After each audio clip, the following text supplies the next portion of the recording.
the dust devil that swept through Fort Laramie, Wyoming Territory, that scorching June morning in 1876, carried with it a woman who would change everything for Ryder Vaughn, though he did not know it yet, as he stood outside the general store counting the last $3 to his name. Ryder was 30 years old, lean as a whip from years of hard work and harder luck, with sun-weathered skin and hands calloused from wrestling cattle he no longer owned. The drought had taken most of his herd 2 summers back, and the bank had taken the rest last spring when he could not make payment. Now all he had left was 160 acres of parched land, a barn with more holes than wood, and a stubbornness that refused to let him abandon the only home he had ever known. His father had built that ranch with his own 2 hands before consumption took him when Ryder was just 16. His mother had followed 3 years later, her heart simply giving out one morning while she was hanging laundry. Ryder had been alone ever since, and loneliness had become as familiar to him as the crack in his bedroom ceiling that he stared at most nights, wondering how much longer he could hold on. The woman who stepped down from the wagon that afternoon was unlike anyone Fort Laramie had seen before. Greta Whitmore stood nearly 6 feet tall and was built solid as an oak tree, with shoulders broad enough to carry the world and arms that looked like they had done exactly that more times than anyone could count. She was not fat, but substantial, powerful, the kind of woman who could birth a calf and then carry it to the barn without breaking a sweat. Her face was handsome rather than pretty, with a strong jaw and eyes the color of creek water that seemed to see right through whatever foolishness a person might try to hide behind. She wore her auburn hair pulled back in a practical bun, and her dress, though clean and mended, had seen better days. Behind her wagon came another, and another, and another still, all loaded with supplies and driven by 3 hired hands who looked exhausted from the journey. But it was what came after the wagons that made every person on the street stop and stare. Cattle. At least 300 head, from what Ryder could count, all healthy, all prime stock, moving down the main street of Fort Laramie like a river of wealth and possibility. Ryder felt something twist in his chest, a mixture of longing and despair so sharp it nearly took his breath away. That was what a real rancher looked like. That was success, security, a future. Everything he did not have and likely never would again. Greta Whitmore pulled her wagon to a stop in front of the land office and climbed down with the kind of grace that seemed impossible for someone her size. She moved like water, smooth and certain, and when she spoke to the clerk who came scurrying out to meet her, her voice carried clear across the street. "I am looking to purchase land," she said. "I have cash money and 300 head of cattle that need grazing room. What have you got available?" The clerk, a nervous little man named Pembroke, practically fell over himself. "Well, madam, we have several parcels available. How much acreage were you thinking?" "At least 500 acres, preferably with water access. I will pay fair price, but I will not be cheated." "I know what land is worth in these parts." Ryder watched from across the street, fascination and envy warring in his gut. A woman with that kind of money and stock could write her own ticket anywhere in the territory. She could buy up half the valley if she wanted. He wondered where she had come from, how she had come by such wealth. It was not common for a woman to own property outright, let alone a herd that size. There was a story there, he was certain, and probably not a happy one. Nobody came to Fort Laramie with that much, and that kind of determined set to their shoulders, unless they were running from something or towards something with equal desperation. The next morning, Ryder was in the feed store trying to negotiate credit for a bag of oats when he overheard 2 ranchers talking about Greta Whitmore. "Heard she was married back in Kansas," one said, a grizzled old-timer named Walsh. Husband died of cholera last year. Left her everything, the ranch, the stock, the whole lot. But his brothers wanted it all, said it was not right for a woman to own that much. Took her to court. She won, but knew she would never have peace there, so she sold everything that was not the cattle and headed west. Takes guts, the other rancher said. Woman alone with that much stock. Surprised she made it here without losing half to rustlers. I heard she shot 2 men who tried to make off with some steers outside of Cheyenne, Walsh said, his voice dropping to a conspiratorial whisper. Shot them dead, both of them, clean through the heart. Law said it was self-defense, so she was not charged, but still. That is a woman you do not want to cross. Ryder felt a chill run down his spine. He did not know if the story was true, but it had the ring of possibility to it. Greta Whitmore looked like someone who could handle herself, and in this country, that was what mattered most. He saw her again 3 days later at the mercantile. She was ordering supplies, enough to last through winter by the look of it, and paying in cash that she counted out from a leather purse she kept tucked in her belt. Ryder was trying to sell his saddle to the proprietor, a transaction that burned his pride like acid but was necessary if he wanted to eat for the next 2 weeks. His horse had gone lame last month, and he had been forced to put it down. A saddle without a horse was just dead weight, no matter how much it hurt to let it go.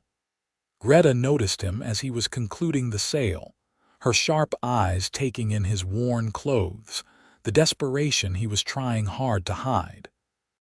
She did not look at him with pity, which he appreciated, but rather with a kind of assessing interest, like she was measuring him for something and trying to decide if he would fit.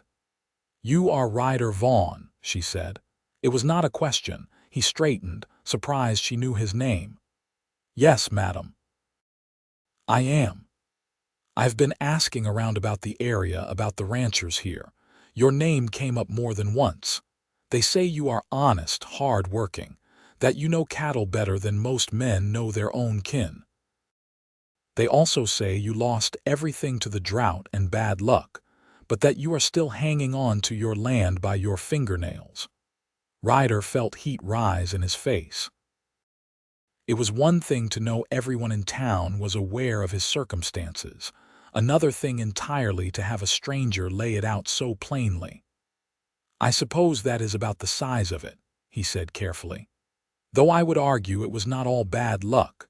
Some of it was poor judgment on my part."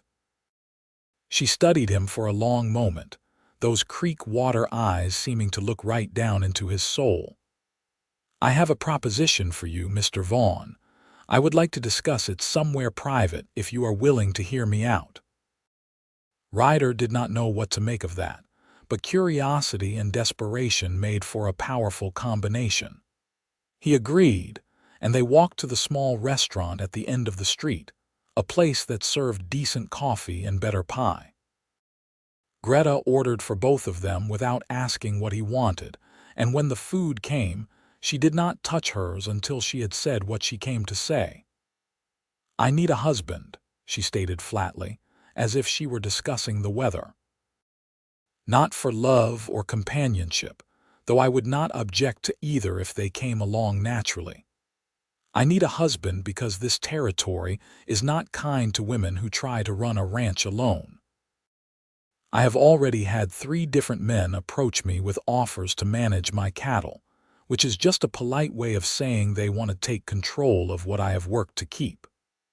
I have had the land office clerk suggest I might be happier selling to one of the established ranchers here. I have had the banker refuse to open an account in my name alone, saying I needed a male relative to co-sign. I am tired, Mr. Vaughn. I am tired of fighting for what is rightfully mine. I am tired of being seen as a target or an oddity.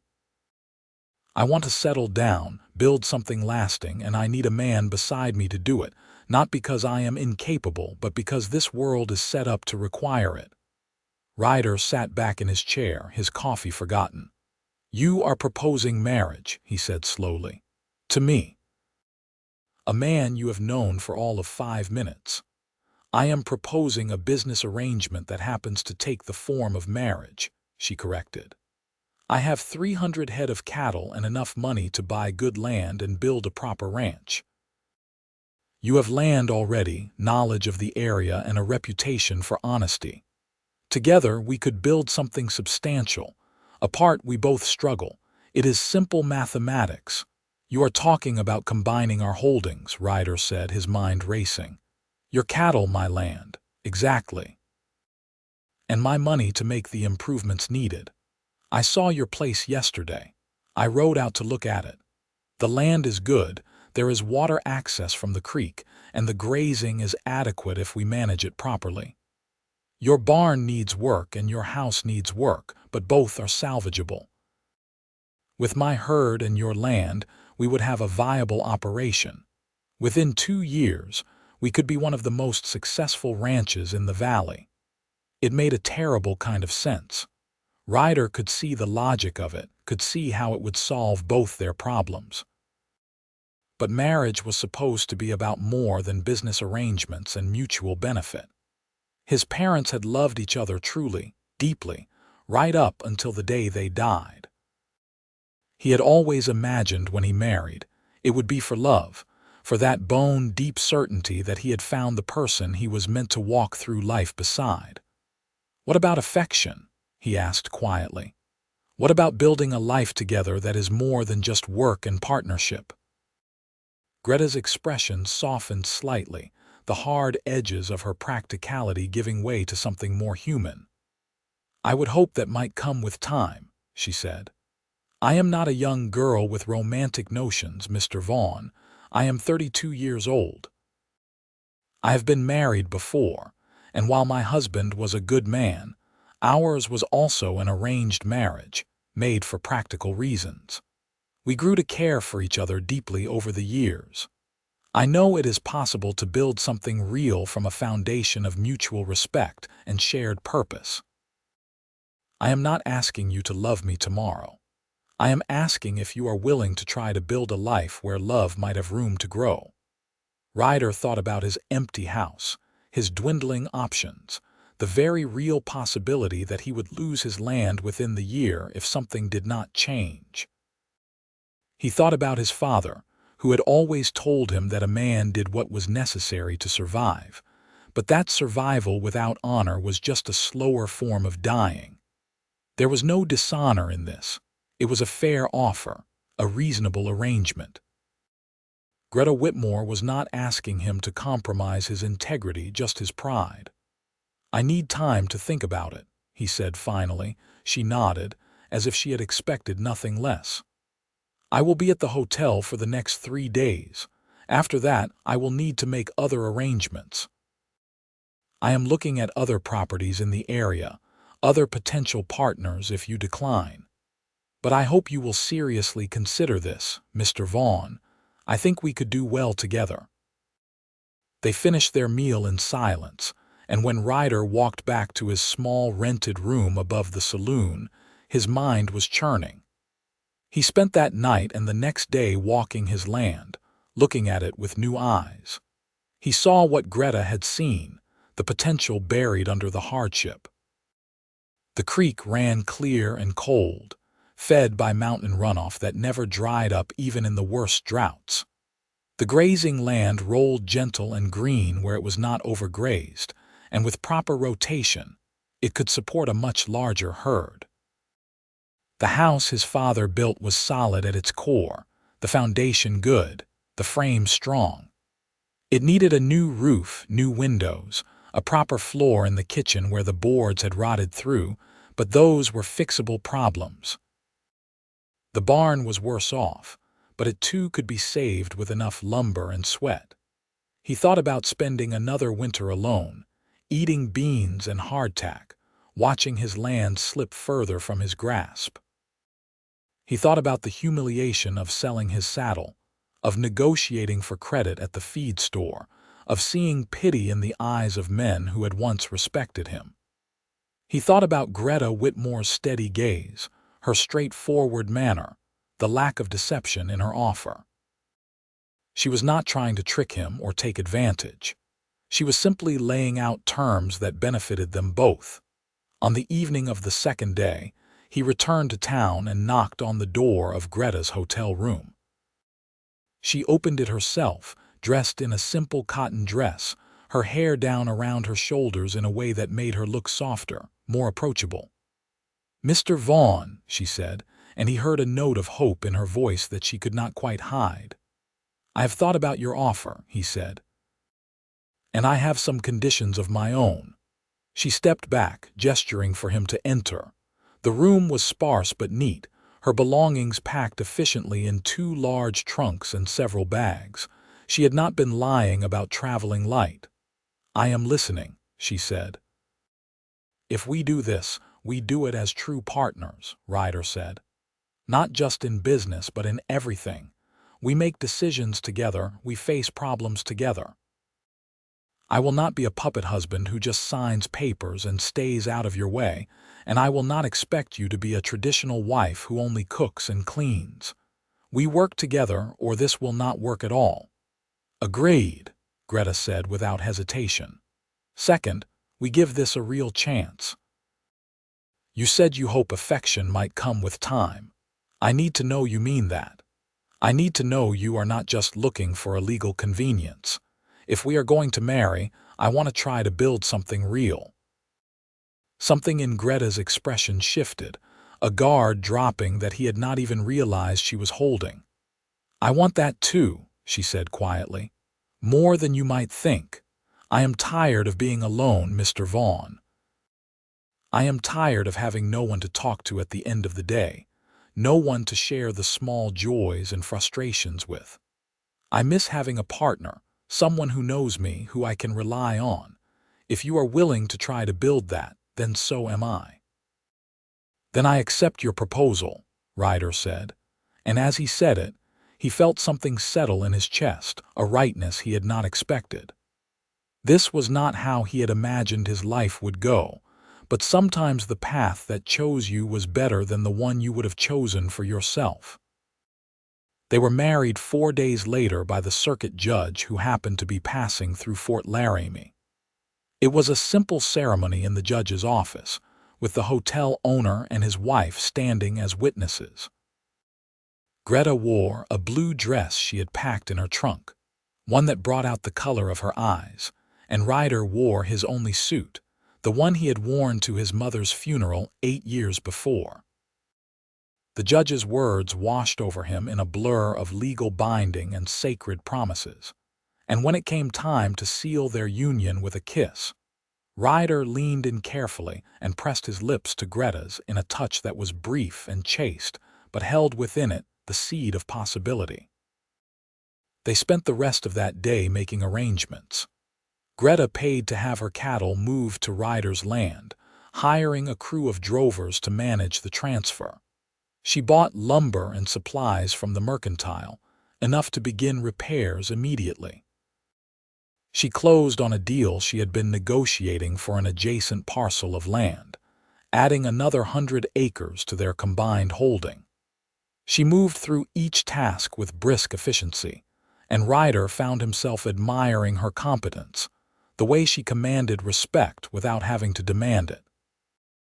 By the time evening fell, they were both exhausted.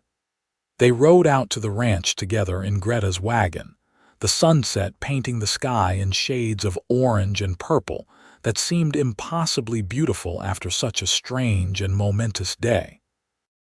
The house looked even more run-down in the fading light, and Ryder felt a stab of embarrassment that this was what he was bringing her home to.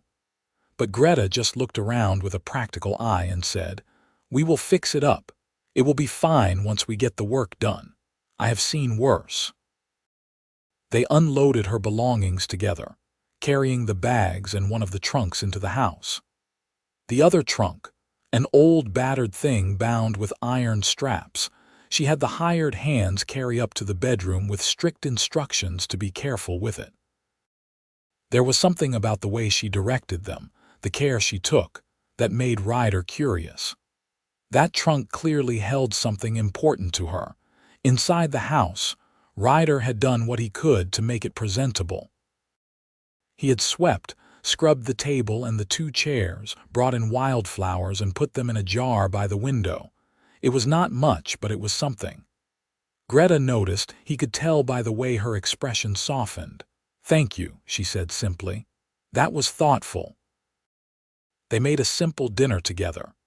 Beans and cornbread and coffee, working around each other in the small kitchen with only minor awkwardness. They ate at the table as the darkness gathered outside, talking about plans for the ranch, where to start with repairs, how to rotate the cattle for best grazing. It was the conversation of business partners, cordial and productive, but underneath it all, Ryder was acutely aware that this woman was now his wife, that they would be sharing a bed in a few short hours, that his life had changed in ways he was still struggling to comprehend. When dinner was done and the dishes were washed, they stood in the main room looking at each other with a kind of mutual uncertainty. The bedroom waited beyond the doorway, small and spare, with a bed that Ryder had built himself from rough lumber, and a mattress his mother had stuffed with straw and lavender. "I suppose we should talk about sleeping arrangements," Greta said, her voice carefully neutral. "We are married," Ryder said. "I assume we will share the bed, unless you would prefer otherwise." Greta shook her head. "No, I think sharing makes sense, but I want to be clear about expectations. This is our wedding night, but I do not expect you to treat it as a traditional wedding night. We barely know each other. I am not ready for that kind of intimacy yet, and I suspect you are not either." Relief and something that might have been disappointment warred in Ryder's chest. "I think that is wise," he agreed. "We have time. There is no need to rush." They prepared for bed in awkward silence. Greta changing into a nightgown behind a sheet Ryder strung across the corner of the room. Ryder stripping down to his undershirt and drawers by the light of a single candle. When they finally climbed into bed, they stayed carefully on their own sides, a clear space between them that neither was ready to cross. But then Greta said, "Wait. There is something I need to show you. Something I should have shown you before we married, but I was afraid it might change your mind." She got up and went to the old trunk the hands had carried in earlier. It sat against the far wall, and in the candlelight, Ryder could see how worn it was, how many journeys it must have made. Greta knelt before it and opened the latch, lifting the heavy lid with both hands. Ryder expected to see clothes, perhaps some family heirlooms or keepsakes from her first marriage. What he did not expect was the careful stacks of cash that filled nearly half the trunk, more money than he had ever seen in one place. Beside the money were document papers, deeds, banknotes, all organized with meticulous care. And beneath those, wrapped in oilcloth, something else that made his breath catch. "I told you I sold everything before I came here," Greta said quietly, "but I did not tell you how much I got for it. That ranch in Kansas was worth more than I let on. Much more. And my husband, he was careful with money, invested it well. When he died, I inherited not just the ranch but his savings, his investments, everything. His brothers tried to take it all, but the law was on my side. This money, these papers, they represent more than just comfort. They represent freedom, security, the ability to never be dependent on anyone ever again." She turned to look at him, and in the dim light he could see vulnerability in her face that she had not shown before. "I did not tell you because I was afraid. Afraid you would want me for the money alone, or afraid you would be intimidated by it, or afraid you would try to take control of it like every other man has tried to do. But now we are married, and you deserve to know the truth. This is what I brought to this partnership. This is what I am trusting you with." Ryder got out of bed and came to kneel beside her. He looked at the money, at the documents, at the weight of trust she was placing in his hands. Then he looked at her, really looked at her and saw beyond the practical exterior to the woman beneath. The one who had been hurt, who had learned to protect herself, who was now choosing to be brave in a way that had nothing to do with shooting rustlers or driving cattle across hostile territory. "Thank you for telling me," he said, "and for trusting me with this, but I need you to know something too.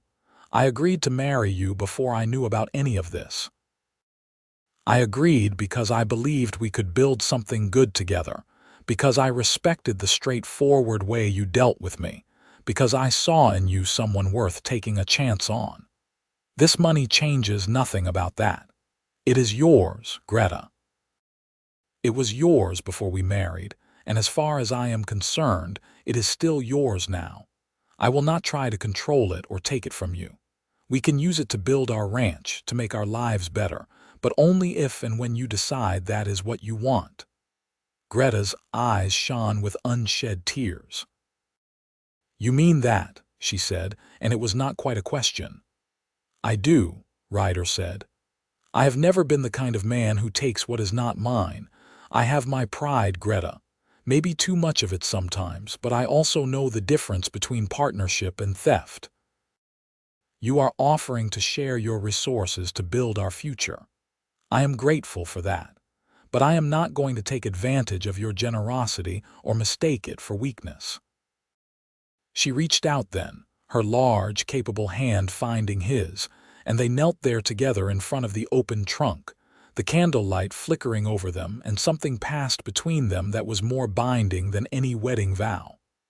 Trust. Real, fragile, precious trust. "There is something else in the trunk," Greta said after a long moment. "Something I want to explain." She moved aside the oilcloth and revealed a gun, a Colt revolver with a worn grip and a barrel that showed signs of use. Beside it was a smaller pistol, a derringer, and a knife with a bone handle. "The story you may have heard about me shooting 2 rustlers outside Cheyenne," she said. "It is true. They tried to take my cattle in the night. I warned them. They did not listen. I did what I had to do to protect what was mine. I'm not proud of taking lives, but I am not ashamed either. I will do whatever is necessary to protect what I have built, what we are building now. I need you to know that about me. I am not a delicate woman who needs protecting.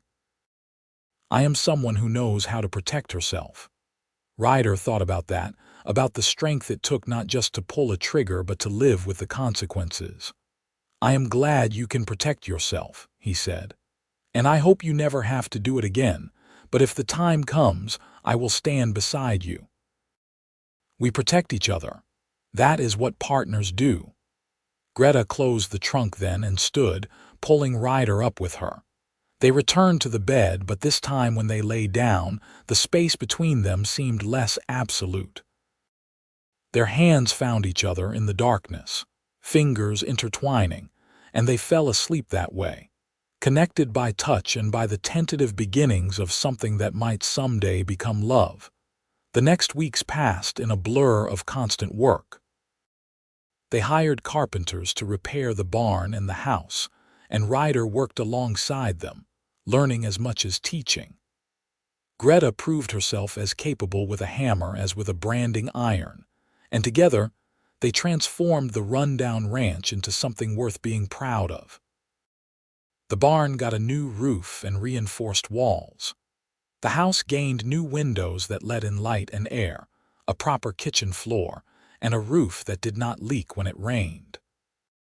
They painted the exterior white, and Greta planted a garden beside the house, vegetables and herbs that would help feed them through the coming winter. The cattle settled well on the land, and with proper management, the grazing improved. They hired 2 ranch hands to help with the daily work, young men fresh from back east who were eager to learn and willing to work hard. Ryder taught them everything his father had taught him about reading weather, about understanding cattle, about respecting the land that provided for them. In the evenings, after the work was done, Ryder and Greta would sit on the porch they had built together and watch the sun set over their valley. They talked about everything and nothing, learning each other's stories, discovering shared opinions and amusing disagreements. Ryder learned that Greta loved to read, that she had a collection of books in one of her trunks that she treasured, that she had taught herself mathematics and bookkeeping, because her first husband had been willing to let her help manage the ranch accounts. Greta learned that Ryder could play harmonica, that his mother had loved music, and had made sure he learned despite his father's insistence that it was frivolous, that he still played sometimes when he was alone, because it made him feel less lonely. One evening, about a month after their wedding, Greta asked him to play for her. He did, pulling out the old harmonica he kept wrapped in cloth in his drawer, and the notes that filled the air were sweet and melancholy. When he finished, Greta had tears on her cheeks. "That was beautiful," she said. "Your mother would be proud." "I hope so," Ryder said. "She was a good woman. She deserved better than the hard life she got." "Most good women do," Greta said softly, "but we make do with what we have and we find joy where we can." As summer deepened into autumn, something shifted between them. The careful politeness of the early days gave way to genuine affection. They laughed together over meals, teased each other about small things, developed routines and rhythms that felt natural and right. Ryder found himself watching Greta as she worked, admiring the way she moved, the competence of her hands, the determination in her eyes. He found himself thinking about her at odd moments, wondering what she was doing, looking forward to seeing her again. And Greta, for her part, began to soften toward him in ways that went beyond simple partnership. She smiled more easily in his presence, touched his arm when she was making a point, sat closer to him on the porch. At night, the space between them in the bed grew smaller, until they were sleeping side by side, comfortable with the warmth and presence of each other. It was a cool October night when things between them finally changed. They had been to town for supplies, and on the way back, a sudden storm had caught them. They made it home soaked to the skin, laughing at the absurdity of it, and hurried inside to get warm and dry. Greta changed behind her screen, and when she emerged in her nightgown with her hair loose and damp around her shoulders, Ryder felt something catch in his chest. She was beautiful.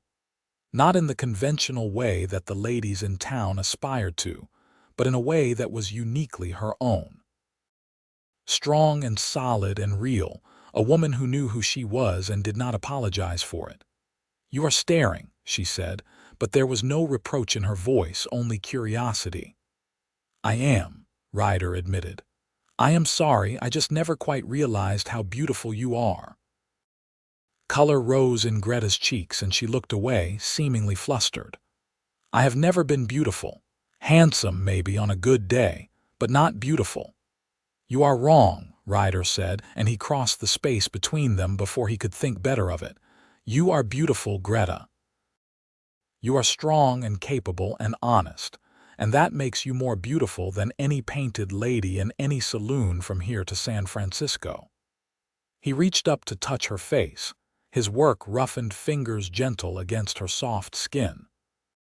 She leaned into the touch, her eyes closing, and when she opened them again, there was something in her gaze that made his heart race. "Ryder," she said, and his name on her lips was the sweetest sound he had ever heard. He kissed her then, really kissed her for the first time since their wedding day. Her lips were soft and warm, and she responded to him with a hunger that matched his own. Her arms came around him, pulling him close, and he was struck by how perfectly they fit together despite their difference in size. She was taller, broader, but in his arms, she felt exactly right. They made love that night with a tenderness that surprised them both. There was passion, yes, but also care, a mutual desire to please and be pleased, to connect on a level deeper than simple physical satisfaction. Afterward, they lay tangled together in the bed, Greta's head on Ryder's chest, his fingers tracing lazy patterns on her arm. "I did not think this would happen," Greta said quietly. "When I proposed this arrangement, I hoped we might grow to like each other, to be friends. But this, what I feel for you now, it is more than that, so much more." "I know," Ryder said. "I feel it too. I think I have been falling in love with you for weeks now, but I was afraid to say it. Afraid you would think I was just saying what you wanted to hear." Greta lifted her head to look at him, her eyes searching his face. "Do you mean it? Do you truly love me?" "I do," Ryder said, and the certainty of it settled into his bones. "I love you, Greta. I love your strength, your honesty, your determination. I love the way you laugh when something surprises you. I love how you are not afraid to get your hands dirty. I love that you trusted me with your secrets, your fears. I love you." Tears spilled down Greta's cheeks, but she was smiling. "I love you too," she whispered. "I did not think I would ever feel this way again. After my first husband died, I thought that part of my life was over. But you have given me hope, Ryder. You have given me a future I want to build, not just for practical reasons, but because I want to spend my life with you." They sealed that confession with another kiss, and this time there was no hesitation, no holding back. They gave themselves to each other completely, and when they finally fell asleep in each other's arms, it was with the deep contentment of two people who had found exactly where they belonged. The winter that followed was hard, as winters in Wyoming territory always were, but they faced it together. The ranch was secure, the cattle healthy, the house warm and solid. They spent the long dark evenings reading together by the fire, Greta sharing her books with Ryder, discussing stories and ideas. They made plans for the spring, for expanding the herd, for building a proper bunkhouse for their hired hands. They dreamed together, building a shared vision of the future. In January, Greta discovered she was pregnant. She told Ryder one morning over breakfast, simply and directly, and the joy that flooded through him was so intense it almost frightened him. "Are you happy?" Greta asked, watching his face carefully. "I know we have not talked much about children." "I am more than happy," Ryder said, coming around the table to pull her into his arms. "I am thrilled. Terrified, but thrilled. We are going to be parents, Greta. We are going to have a family." She laughed, relief evident in her voice. "I was worried you might not be ready." "It is happening faster than I expected." "Life happens when it happens," Ryder said. "We will figure it out, together." And they did. As Greta's belly swelled with their child, Ryder became even more protective and attentive. He took on more of the physical work, over Greta's protests that she was pregnant, not fragile. They compromised, Greta continuing to do what she was comfortable with while Ryder handled the heavier tasks. They prepared the small second bedroom for the baby, painting it soft yellow and building a cradle from oak wood. Their son was born in September of 1877, delivered by the doctor from town with Ryder holding Greta's hand through every moment of her labor. The baby came into the world red-faced and squalling, healthy and strong, and when the doctor placed him in Greta's arms, she looked down at him with such love that Ryder felt his own eyes fill with tears. "What should we name him?" Greta asked. They had discussed names but never settled on one. Now, looking at their son, Ryder thought about his own father, about the legacy of hard work and determination that had been passed down to him. "What about Samuel?" he suggested. "After my father, he would have loved to meet his grandson." Greta smiled. "Samuel Vaughn, it is perfect." Raising a baby while running a ranch was exhausting, but they managed. They took turns with the night feedings, Greta nursing the baby while Ryder changed diapers and walked Samuel when he was fussy. Their hired hands proved helpful in unexpected ways, one of them carving toys for the baby, the other teaching them songs his own mother had sung to him. The ranch became not just a business but a home, filled with the sounds of family and life. As Samuel grew from infant to toddler, the ranch continued to prosper. The herd expanded. Their reputation for quality cattle spread throughout the territory, and they were able to purchase more land, consolidating their holdings until they had one of the largest and most successful ranches in the area. The money from Greta's trunk was invested wisely, put back into the ranch and into secure ventures that provided additional income. But more than the material success, what mattered most to Ryder was the life they had built together. He and Greta were not just partners now, but true companions, lovers and friends who knew each other's strengths and weaknesses and loved each other all the more for them.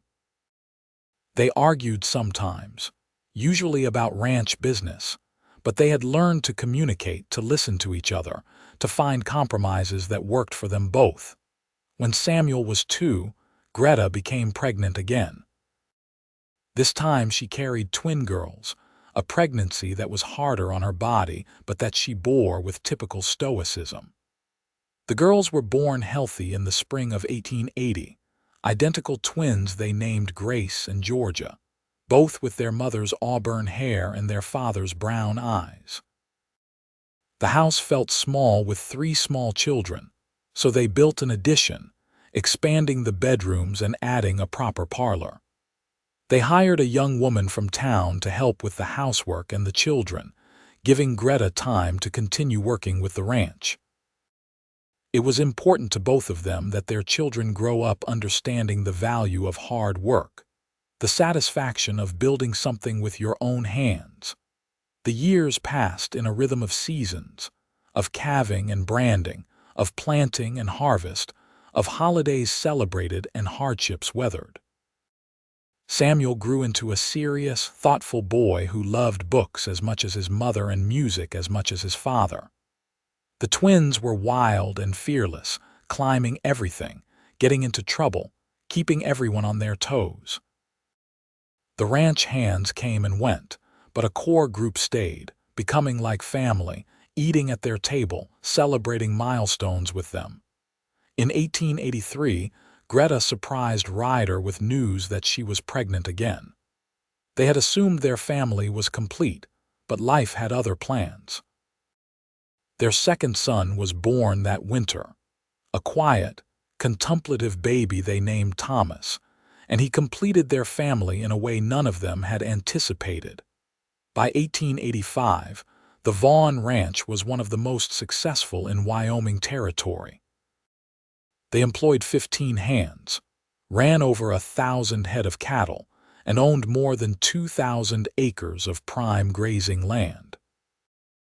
They had built a proper ranch house with multiple bedrooms, indoor plumbing that was still a rarity in the territory, and a barn that was the envy of every rancher for 50 miles.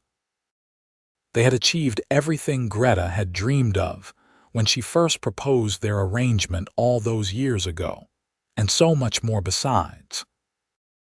But on a warm June evening in 1885, as Ryder sat on the porch watching Greta play with their children in the yard, he realized that none of the material success mattered as much as this. This moment, this life, this love they had built from a foundation of practicality and mutual need. Greta caught him watching and smiled, that particular smile she saved just for him. She said something to the children, who immediately ran off to play, then came to join him on the porch. She settled beside him, her hand finding his with the easy familiarity of long habit. "What are you thinking about?" she asked. "About how lucky I am," Ryder said honestly.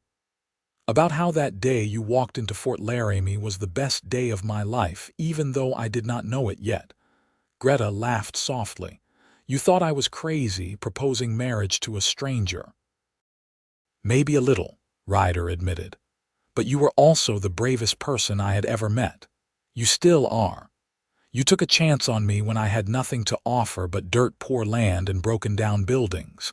You saw potential where everyone else, including me, saw only failure." "I saw a good man," Greta corrected. A man worth taking a chance on, and I was right. You have given me everything I could have hoped for, Ryder. A home, a family, a partnership built on respect and love. I am the lucky one. We are both lucky, Ryder said, pulling her close. We found each other when we both needed finding. We built something real from something practical. That is rare. They sat in comfortable silence, watching the sun set over the valley that was theirs, over the land they had fought for and worked for and loved. Their children's laughter drifted on the evening air, the cattle lowed in the distance, and somewhere one of the hands was singing as he finished the day's chores. It was an ordinary moment, but it was everything. Later that night, after the children were tucked into bed and the house was quiet, Ryder and Greta lay together in the darkness of their bedroom. It was the same room where they had spent their first awkward night as strangers legally bound, where Greta had shown him the trunk full of secrets and money, where they had first made love and first confessed their feelings. So much had changed since then, but the core of what they had built remained the same. Do you ever think about how different your life would be if you had said no? Greta asked quietly. If you had turned down my proposal, Ryder considered it. Sometimes, he admitted. I think about how I probably would have lost the ranch within a year.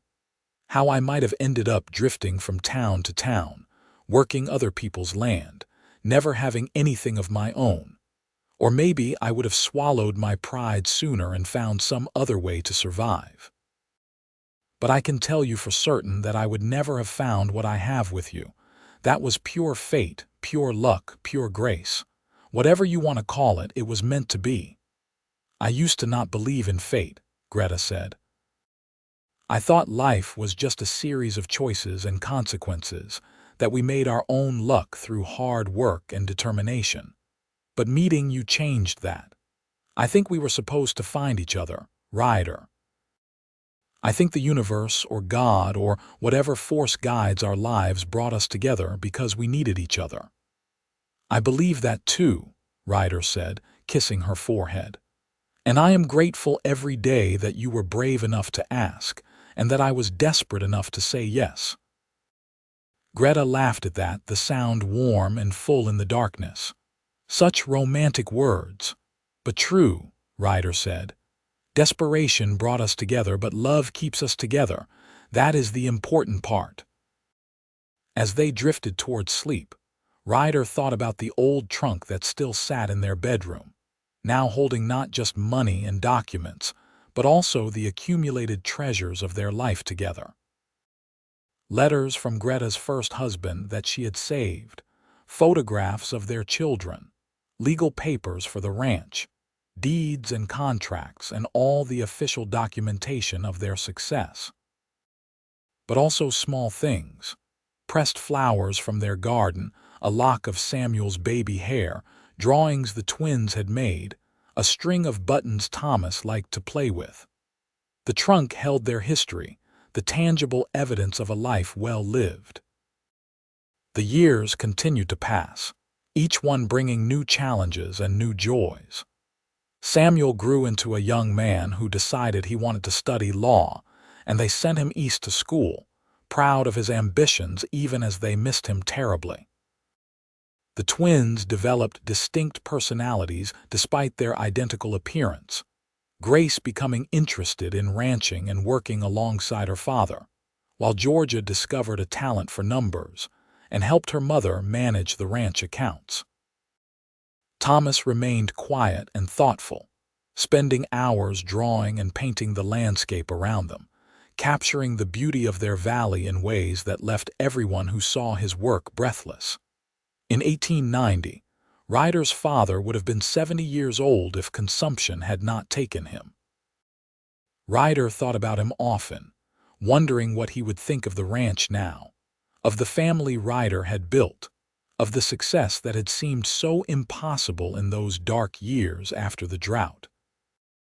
He liked to think his father would be proud, that both his parents would be pleased to know their son had not given up, had found a way through the hardship to something beautiful. Greta's past was more complicated. She never heard from her first husband's brothers after she left Kansas, which was fine with her. That chapter of her life was closed, and she had no desire to revisit it.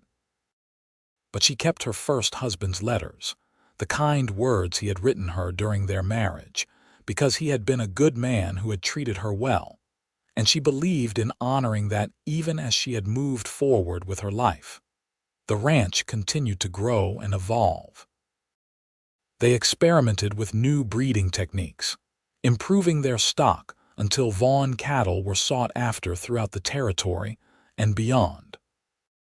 They became pillars of the community, hosting gatherings for neighboring ranchers, supporting the local school and church, helping new settlers get established. Their success lifted others up, and they took that responsibility seriously.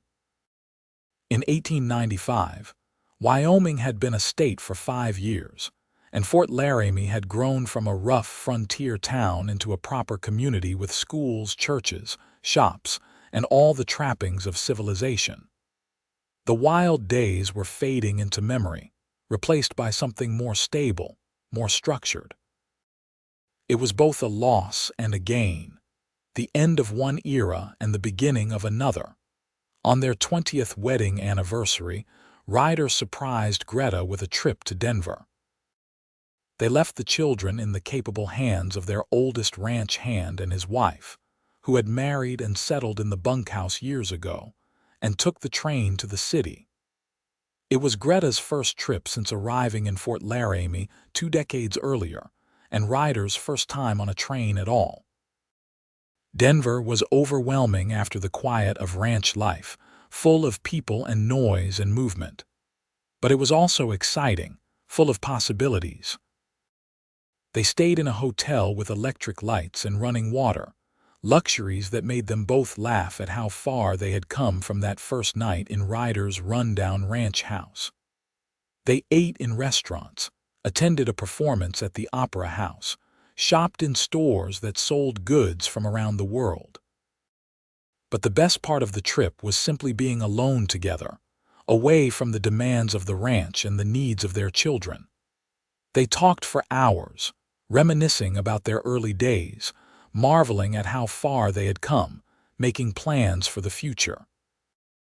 They made love with the enthusiasm of newlyweds, remembering why they had fallen for each other in the first place. On their last night in Denver, as they lay in the hotel bed with the electric lights casting strange shadows on the ceiling, Greta said, "Thank you for this, for everything. For 20 years of partnership and love, for giving me a life I never dreamed possible." "I should be thanking you," Ryder said. "You saved me, Greta.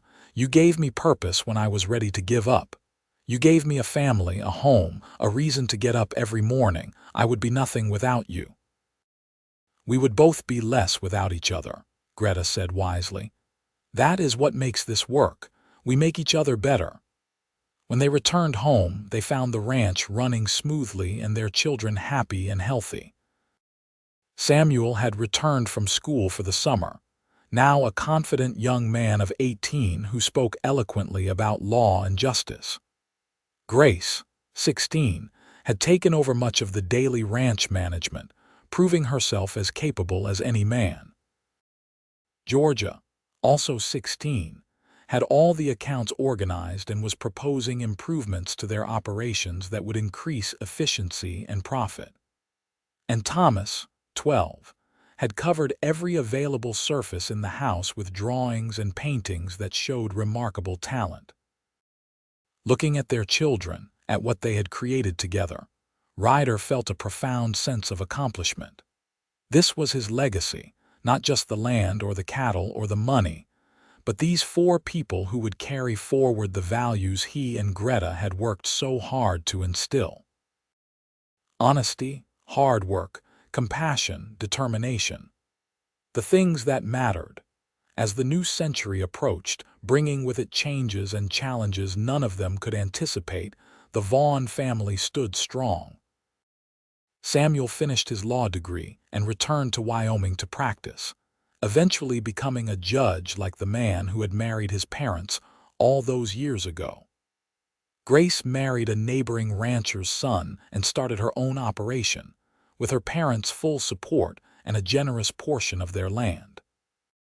Georgia remained at the ranch, becoming indispensable in managing their increasingly complex business affairs. Thomas went to art school in Chicago but always returned home in the summers, his heart forever tied to the valley where he had grown up. Ryder and Greta grew older together, their hair going gray, their bodies showing the wear of decades of hard work. But their love never diminished. If anything, it deepened with each passing year, each challenge faced together, each joy shared. They were partners in every sense of the word, equals who had built an empire from nothing but determination and mutual respect. On a warm evening in June of 1906, exactly 30 years after the day, Greta had walked into Fort Laramie with her cattle and her proposition. Ryder and Greta sat on their porch watching the sunset. They were both in their 60s now, officially retired from active ranch management, though they still kept their hands in, offering advice and assistance when needed. Grace and her husband ran the main operation now, with Georgia handling the business side. It was the natural progression of things, the passing of responsibility to the next generation. 30 years, Greta said, echoing Ryder's thoughts. 3 decades since I asked you to marry me. Best decision I ever made saying yes, Ryder said, taking her hand. Best decision I ever made, asking, Greta replied. They sat in comfortable silence, the kind that only comes from years of knowing each other completely. Around them, their grandchildren played in the yard, 6 so far with more likely on the way. The ranch stretched out before them, prosperous and beautiful, a testament to what could be built when 2 people worked together toward a common goal. "Do you have any regrets?" Ryder asked. It was a question he had never asked before, but somehow the milestone of 30 years seemed to call for complete honesty. Greta thought about it for a long moment. "No," she said finally. "Not about us, not about this life. I regret that I cannot be 2 places at once, that I sometimes missed moments with the children because I was working. I regret that we lost some cattle in that blizzard in '93, though there was nothing we could have done about it. But I do not regret marrying you, not for a single second. You have been everything I could have asked for in a partner and so much more. You have made me happier than I ever thought possible." "I feel the same," Ryder said. "About all of it. This life we have built, this family, this love, it is more than I ever dreamed of having." As the sun sank below the horizon, painting the sky in shades of gold and crimson, Ryder reflected on the unlikely journey that had brought them to this moment. A desperate rancher and a practical woman, brought together by mutual need, building something extraordinary from a foundation of honesty and respect. It was not the romantic story of love at first sight, but it was real and it was lasting and it was theirs. "I love you, Greta," Ryder said, as he had said countless times over the past 30 years. "I love you too, Ryder," Greta replied, as she always did. And in those simple words, repeated so often they had become like breathing, lay the truth of their entire life together. Love, freely given and gratefully received. Partnership, built on mutual respect and shared purpose. Family, created through commitment and care. Home, forged from rough land and determination. They sat on that porch until the stars came out, their hands clasped together, their hearts intertwined. 2 people who had taken a chance on each other and won everything that mattered. Behind them, the house glowed with lamplight and the sounds of family. Before them, the land they had worked and loved stretched into darkness. And between them, flowing like the creek that ran through their property, was a love that had started as a practical arrangement and grown into something profound and lasting.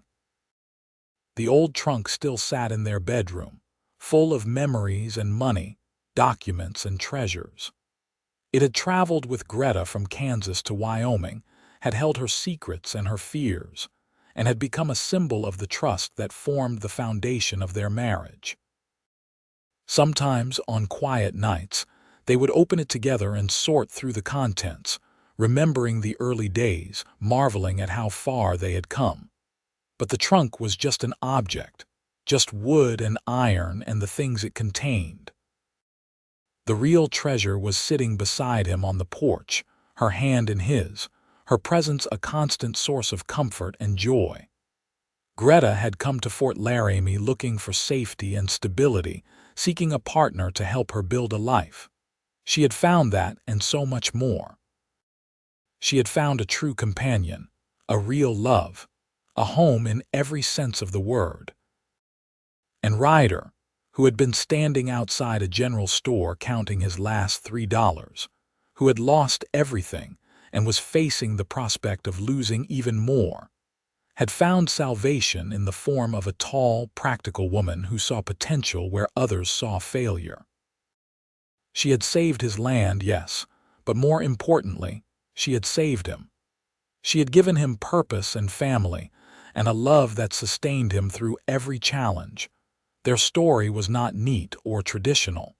It did not follow the expected patterns of courtship and romance. But it was real, and it was true, and it was theirs, and that made it perfect in its own way. They had built a legacy together, not just in land and cattle, but in children and grandchildren who would carry forward their values. They had created something lasting in a world that was constantly changing, something solid in a place that had once been wild and uncertain. As they finally rose from the porch and made their way inside, their bodies moving slower than they once did, but still moving together in comfortable synchrony, Ryder felt a profound sense of gratitude wash over him. He was grateful for every day of the past 30 years, for every challenge faced and overcome, for every moment of joy, and even for the moments of sorrow, because they had all led him here, to this life, to this love. Inside, Georgia had prepared a special dinner to celebrate their anniversary, and the whole family had gathered, children and grandchildren filling the house with noise and laughter. They ate together at the long table Ryder had built 20 years ago to accommodate their growing family, and afterward, Samuel stood to offer a toast. "To my parents," he said, his lawyer's voice carrying clearly through the room, "who taught us that love is not just about grand gestures and romantic notions, but about showing up every day, working together, respecting each other, and building something lasting. You have given us an example to aspire to, a foundation to build our own lives upon. Thank you for everything you have done, for everything you are. We love you." Everyone raised their glasses, and Ryder looked at Greta through the shimmer of tears. She was looking back at him with the same expression, overwhelmed by the love surrounding them, by the realization that they had done something right, something important. They had raised good people. They had built a good life. They had loved each other well. Later, after everyone had gone home or gone to bed, Ryder and Greta sat together in their bedroom. It was the same room where they had shared their first awkward night, where so many moments of their life together had unfolded. The trunk sat in its familiar place against the wall, and on impulse, Greta went to open it. She pulled out a small velvet box that Ryder had never seen before. When she opened it, he saw a simple gold ring, worn smooth with age. "This was from my first marriage," Greta said softly. "My husband gave it to me on our wedding day. I kept it all these years, not because I was living in the past, but because it represented a part of my life that was important, that helped shape who I became." I think I was always afraid to show it to you, afraid you would think I did not love you enough, or that I was comparing you to him." "I would never think that," Ryder said gently. "I know that now," Greta said. "I have known it for years, really. But tonight, with our family around us, with 30 years of our own history behind us, I wanted you to see this. I wanted you to understand that I can honor my past and still be completely committed to my present and future with you. He was a good man who treated me well, and I am grateful for the time I had with him. But you are the love of my life, Ryder. You are my true partner, my soulmate. What we have is deeper and richer than anything I experienced before, and I want you to know that." Ryder took the box from her hands and looked at the ring, at this piece of her history she had carried with her all this time. Then he closed the box and handed it back to her. "Thank you for showing me," he said. "And thank you for trusting me with all of it, all of you. I am honored to be your husband, Greta. I am honored to share this life with you." She put the box back in the trunk and closed the lid, then came to sit beside him on the bed. They held each other in the lamplight, two people who had weathered 3 decades together and come out stronger for it. "What do you think the next 30 years will bring?" Greta asked with a small smile. Ryder laughed. "I do not know if we have 30 more years in us, love, but however many we have left, I want to spend them all with you." "That is exactly what I want too," Greta said. They prepared for bed with the easy familiarity of long habit, and when they lay down together, Ryder pulled Greta close. She rested her head on his shoulder, her hand over his heart, and he wrapped his arms around her, marveling as he always did at how perfectly she fit against him. "Good night, my love," he whispered. "Good night, my heart," she replied. And in the darkness of their bedroom, in the house they had built together on land they had saved together, surrounded by the family they had created together, Ryder and Greta Vaughn drifted into sleep. The old trunk sat silent against the wall, holding its secrets and treasures, a testament to the journey that had brought them to this moment. Outside, the Wyoming night stretched vast and beautiful over their valley, over their ranch, over everything they had worked so hard to build and protect. Their story had started with a practical proposition, a business arrangement between strangers, but it had become something far more precious. A true love story, built on respect and partnership, weathered by time and strengthened by shared purpose. It was not the fairy tale romance of storybooks, but it was real and it was lasting and it was theirs.